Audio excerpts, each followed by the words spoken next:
Thank you for joining me on this very cold evening. And for those of you who don't know me, my name is Debbie and I'm from Seize Your Vision Life Coaching. Tonight I'm going to be talking about coping with change. At the moment, we are all going through unprecedented times of change, let's be honest.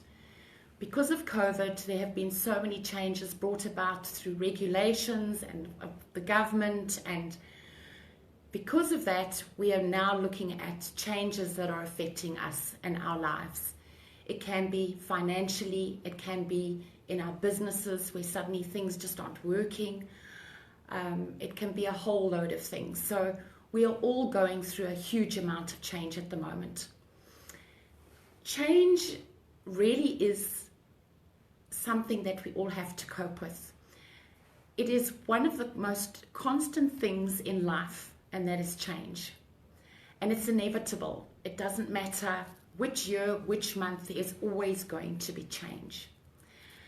We can either look at change as being something positive on the one hand, where we can learn new skills, find new opportunities, or on the other hand, we can look at it in a very, very negative light. We can become paralyzed, we can become frozen to the spot, become anxious. So it really is a mindset thing. And what I thought I'd do tonight is just very, very briefly, because it's more detailed than I'm going to give it to you, is that there are 4 phases of change that we actually go through. So I want you all to listen to these and then pop in the comments below which phase you are presently in. And let's just see what the consensus is at the end of the day. The very first phase is denial. This is when we deny that change is happening or that we need to change. It's a time of uncertainty and of fear, and our brains are all fogged over. The second phase is resistance. This is when we dig in our heels. We don't want to do it. We're panicking.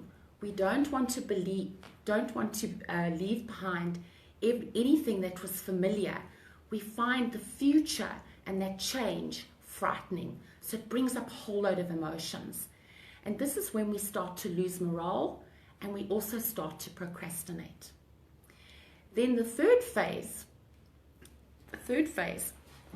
is when we start to realize that we cannot stop change, and that is the exploration phase.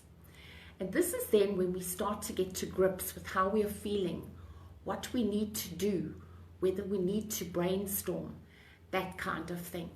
And then the very last phase is acceptance. That is when we embrace change.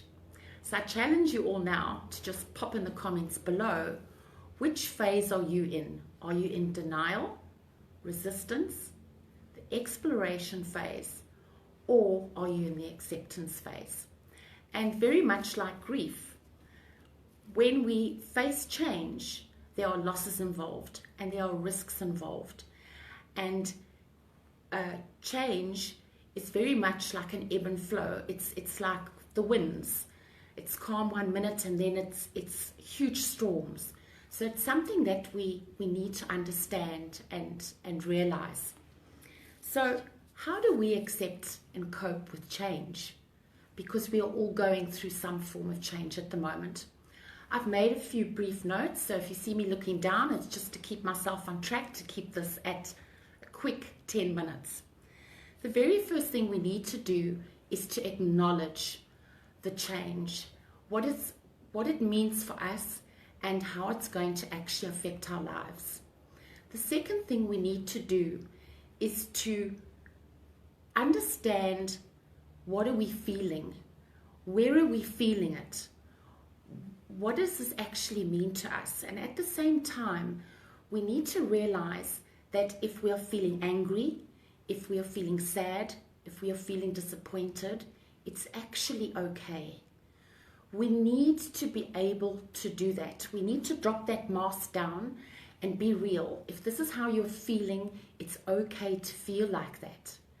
Because if we don't feel those emotions and go through those emotions, what is going to happen is it's going to cause anxiety, which can lead to depression. And none of us need to actually go into a stage like that. And while we're doing this, we need to be gentle and kind to ourselves. You've heard me say this before. We need to treat ourselves like our own best friend. We need to be gentle with ourselves in times of stress and times of change, and when everything is so upside down in our lives and we don't know which way to turn and how to actually deal with it. And then a support system. Some of these tips might seem very simple, but we often forget them. Support is one of the most important things when we are going through change, be it with your partner, be it with a close friend, or even a support group. And there's nothing stopping you from starting your own support group. You can rally around friends who are in a very similar situation to yourself and actually sit together. Well, we can't all be together because of COVID times, but you can get on a call, you can chat together, because we're all at different phases of change. And somebody may be slightly ahead of us and say, I know how you feel, and this is what I did. So sharing stories actually can help somebody else. And it's also a time to collaborate if you are in business. Don't feel you're all on your own. We are all in this together in some form or another. And it is time to actually help each other, to support each other where we physically can and where we can mentally. It is really, really extremely important. And then what I will also want to say is, mindset is a huge thing when it comes to change, but so is our response. There is a formula, and I'm going to give it to you. It's called event plus response equals success.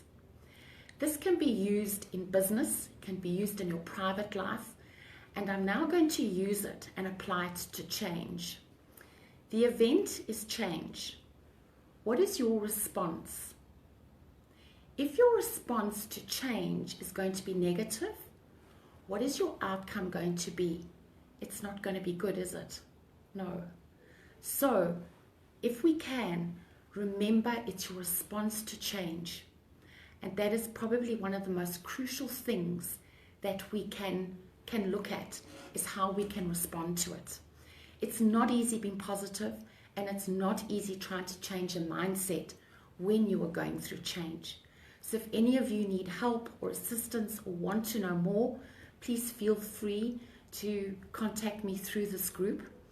And I hope this has been of value to you. I have tried to keep it short because it is a cold evening. But if you have got any questions or want to know more, just pop them in the comments below. I hope this has been of value and that you've gleaned something from this. Don't forget the formula. Your response to change is going to determine your outcome to the change. Look after yourselves. Thank you so much for joining me, and have a wonderful evening and take care. Good night.